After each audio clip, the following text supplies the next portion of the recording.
Amandine, deuxième. J'ai 23 ans et ça fait 3 ans bientôt que je suis dans l'entreprise, au sein de l'équipe qualité. Je suis passée par l'intérim, le CDD et maintenant le CDI. Alors moi je suis technicienne qualité, technicienne process et référente platforming pour la nouvelle gamme Neo. Alors sur la partie platforming, mon travail ça va être de réceptionner les demandes de faisabilité des achats et de les dispatcher au niveau de Toulouse et au niveau de toutes les usines européennes, donc Miranda, Atessa et Bellenberg. Et réceptionner les demandes et les renvoyer en fait. Avec un travail d'analyse quand même derrière tout ça. Il y a la partie donc technicienne qualité. Donc là, la qualité qui va être apporter un support aux équipes, pouvoir être appelé pour s'il y a jamais un doute, qu'on puisse m'appeler pour savoir si oui ou non la matière est acceptable ou pas. Et puis il y a toute une partie de test au niveau des produits une fois qu'ils sont finis, juste avant expédition, pour vérifier qu'une fois montés, la porte, la fenêtre ou la véranda tiennent bien et ne se cassent pas la figure en fait. Et enfin sur la partie process qui est quand même amélioration continue, pour venir amener des supports qui leur permettent à eux de travailler mieux et plus vite, pouvoir faire remonter les informations à tous les niveaux et surtout que tout le monde utilise la même manière de fonctionner en fait. J'en ai pas du tout. Mais s'il y a une tâche que je fais tous les matins, c'est boire le café en arrivant et regarder mes mails.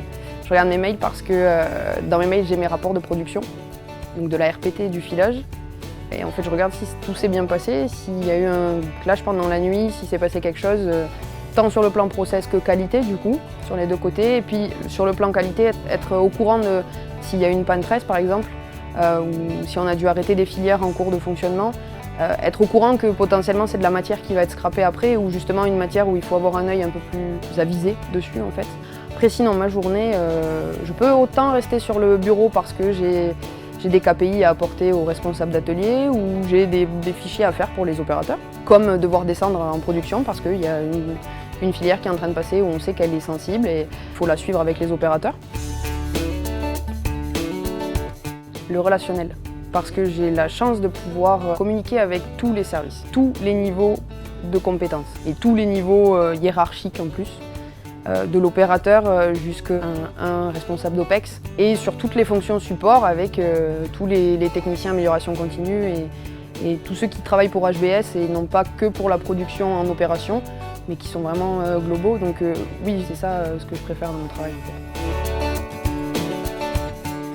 C'est une très grande entreprise qui m'apporte justement la possibilité d'échanger et de benchmarker avec plusieurs pays différents, avec plusieurs personnes différentes et surtout une opportunité d'évolution qui, je pense, ne se retrouve pas dans beaucoup d'autres entreprises. Puisqu'une fois chez Hydrobuilding System, on peut bouger de poste, on peut bouger de site et on peut changer de pays aussi. Donc ça ouvre une vision sur beaucoup de métiers différents et de possibilités différentes. Au revoir.